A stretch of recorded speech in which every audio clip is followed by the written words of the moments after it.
आगे बढ़ेंगे। सबसे बड़ी और महत्वपूर्ण और मासूमियत को जिस प्रकार से धड़क के पूरी तरह से इंसानियत को शर्मसार कर देने वाला मामला कल हमने जब उठाया था और उस खबर का असर अब आपको दिखाते हैं। इस बीच राजधानी लखनऊ से इस वक्त की बड़ी खबर सामने आ रही है। दिल झंझोड़ देने वाली घटना राजधानी लखनऊ से सामने आई है। जी हाँ, कल राजधानी लखनऊ से जहां 3 साल की मासूम बच्ची के साथ गैंगरेप की बात। उसका डॉक्टरों ने जो है प्राथमिक उपचार किया था, लेकिन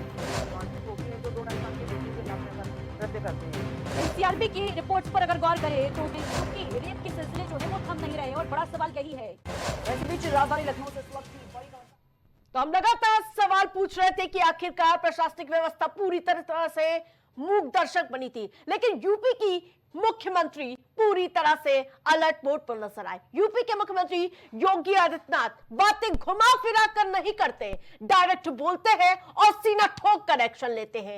एक बार फिर से सीएम योगी के लाउड एंड क्लियर बयान को योगी फोर्स ने कर दिखाया है। जहां देर रात लखनऊ के आलमबाग इलाके में 3 बार, जो आपको बता दी कि 3 साल की मासूम बच्ची के साथ दरिंदगी करने वाले दरिंदे दीपक कुमार को 20 घंटे के भीतर मिट्टी में मिला दिया गया। बता दें कि 2.5 साल की मासूम लखनऊ के आलमबाग इलाके में मेट्रो स्टेशन के पुल के नीचे अपनी मां के साथ सो रही थी। तभी अज्ञात आरोपी दिव्यांग बच्ची का मुंह दबाकर उसे उठाकर ले गए और वारदात को अंजाम दिया। बताया जा रहा है कि बच्ची खून से लथपथ मिली। जिसने भी ये घटना सुनी उसकी रूह कांप गई। दरिंदगी का अंजाम एनकाउंटर में काम तमाम। जी हां, आलमबाग मेट्रो के नीचे सो रही बच्ची को पहले उठाया आरोपी दरिंदा दीपक कुमार, जो आपको बता दें कि मासूम से दुष्कर्म को अंजाम देता है। बच्ची का मृत समझकर झाड़ियों में फेंक कर भाग जाता है। लहूलुहान बच्ची के शरीर में चोटें आती हैं, ब्लड के कई निशान मिलते हैं। आरोपी के अटैक पर जवाबी कार्रवाई में गोली लगती है।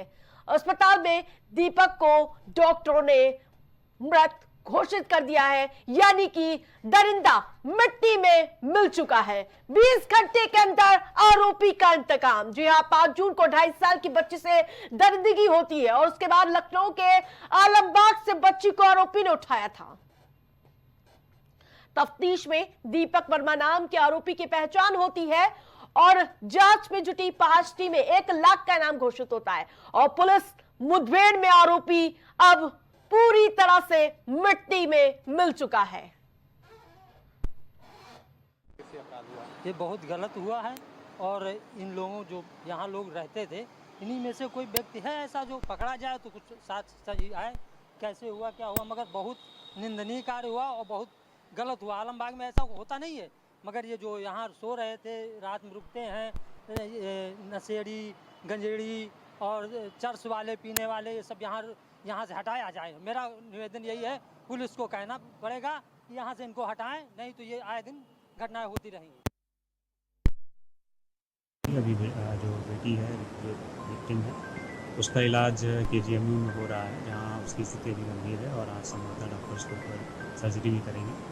लेकिन जिस तरीके से थाना आलमबाग और ACP कैंट की टीम ने इसका जवाब दिया है, ये आगे भविष्य में अन्य सभी जो भी इस तरह का अपराध करना चाहेंगे उसके लिए नज़ीर बनेगा। सर ये अपराधी क्या करता था? दीपक वर्मा के बारे में, जो कि अभी मुश्किल से 20 घंटे ही।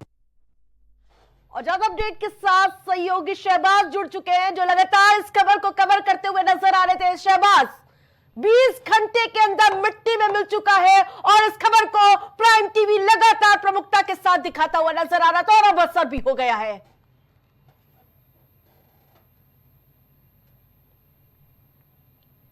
तुरंत कहीं ना कहीं एक मुहिम चलाई गई और लगातार इस खबर पर अपडेट लेते रहे और आखिरकार पुलिस ने वो काम कर दिखाया जिसका इंतजार था सबको, क्योंकि जो जिस तरीके का इस जघन्य अपराध को उस अपराधी ने अंजाम दिया था, सभी लोग कहीं ना कहीं इंसाफ की आस में, हालांकि उसके साथ ही साथ पीड़ित परिवार को काफी आस थी कि जो न्याय है वो होकर रहेगा और 20 घंटे के भीतर ही पुलिस ने उस अपराधी को कहीं ना कहीं एनकाउंटर में ढेर कर दिया है। सवाल उठ रहे थे पुलिस पर, तमाम तरीके के सवाल खड़े किए जा रहे थे, हालांकि सवाल उठने लाजमी भी हैं क्योंकि महज 2 महीने के अंदर इस तरीके की दूसरी वारदात किसी भी महिला या किसी बच्ची के साथ, क्योंकि पहला जो वाकया हुआ था वो जो बनारस से आई महिला के साथ लखनऊ बस अड्डे के पास हुआ था और उसके तुरंत बाद कहीं ना कहीं इस तरीके की घटना आलमबाग थाना अंतर्गत घट जाती है तो ये बहुत बड़ी चीज है आरती। इस तरह से पुलिसिंग पर काफी गंभीर सवाल खड़े होते हुए नजर आते हैं और जो रात्रि गश्त की बात जो पुलिस जिसका दावा करती है कहीं ना कहीं उसकी भी कलई खुलती हुई नजर आती है। लेकिन पुलिस पर दीपक वर्मा के बारे में अगर बात करूं तो आखिरकार उसका क्या बैकग्राउंड अभी तक सामने आया है? आरती, दीपक के अगर बैकग्राउंड की बात करें तो कहीं ना कहीं वो रेलवे में जो पानी की जो सप्लाई थी पानी का सप्लाई का काम किया करता था। इसके साथ ही कहीं ना कहीं माता रानी के जगराते में जो निकलने का जो उसमें भी एक कार्यकर्ता के रूप में जो है झांकी का में काम करता था। तो यानी कि जो है उसका बैकग्राउंड जिस तरीके से माना जा रहा था कि वही बैकग्राउंड उसका निकलकर सामने आया है। और इसमें पुलिस ने जो 3 टीमें गठित करी थी क्योंकि आनंद फानन में इसके ऊपर इनाम भी रखने की डीसीपी ने कमिश्नर से सिफारिश की और कमिश्नर ने इस मामले को संज्ञान में लेते हुए इस मामले की गंभीरता को देखते हुए अपराधी दीपक वर्मा पर जो है 1 लाख रुपए का इनाम रखा और इसके साथ 3 टीमों का गठन किया गया। और इसके साथ ही साथ लगभग कई सीसीटीवी फुटेज जो हमने कल भी दावे किए थे कि सीसीटीवी फुटेज जो है वो अहम भूमिका निभाता हुआ नजर आएगा आरती, ये बात हमने कल ही कह दी थी। और सीसीटीवी फुटेज के माध्यम से कहीं ना कहीं वो आरोपी जो है वो उस मासूम सी फूल सी बच्ची को ले जाते हुए दिखा था और वो लिफ्ट के पास लेके गया जहां उसने इस दरिंदगी को अंजाम दिया। तो तमाम तरीके के सवाल थे पुलिस के ऊपर। पुलिस के पास भी काफी प्रेशर था इसका खुलासा करने का। बिल्कुल, जब हमारी टीम ग्राउंड जीरो पर जब पहुंची थी तो लोगों ने कहा कि किस प्रकार से वहां पर लोग ऐसे अवैध तरीके से रह रहे हैं, तभी ये घटनाएं ज्यादा देखने को मिल रही हैं। देखिए, अवैध अतिक्रमण जो है वहां आसपास एक बहुत बड़ी समस्या है आरती। आपको बताना चाहेंगे पहले जिस जगह की ये घटना है वहां पहले कभी मंगल बाजार लगा करती थी जिससे काफी रश हुआ करता था। फिर जब वहां पर जनसंख्या का जो असर है वो बढ़ने लगा तो मंगल बाजार को जो है वो कहीं ना कहीं अवध चौराहे के पास जो है वो लगाई जाने लगी। लेकिन उसके बाद कहीं ना कहीं ये चीज अवैध अतिक्रमण की बात करें तो अभी भी कुछ बाजारें ऐसी हैं जो वहां पर सस्ती हैं। अभी नगर निगम का उसके खिलाफ अभियान भी चला था आरती। तो लगातार इस तरीके के कहीं ना कहीं सवाल खड़े होते हुए दिखाई दे रहे हैं और इस पुलिस पर सवाल खड़े होते हुए दिखाई दे रहे थे।